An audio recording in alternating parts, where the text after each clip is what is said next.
নিজের মূল্য কমে যায় যে 6টি কারণে। নাম্বার 1, অতিরিক্ত কথা বললে। যে ব্যক্তি অতিরিক্ত কথা বলে সে তার নিজের মূল্য ধরে রাখতে পারে না। আর দেখবেন যে মানুষটা কম কথা বলে তাকে সবাই প্রায়োরিটি দেয়, তাকে সবাই সম্মান করে।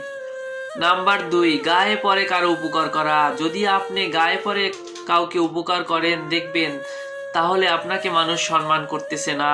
আপনাকে যদি খুঁজে বের করতে হয় তখন মানুষ আপনাকে সম্মান করতেছে। এজন্যই গায়ে পড়ে কারো উপকার করতে যাবেন না। নাম্বার 3, অতিরিক্ত সরল হলে। আপনি যদি অতিরিক্ত সরল হন তাহলে দেখবেন মানুষ আপনাকে সম্মান করতেছে না।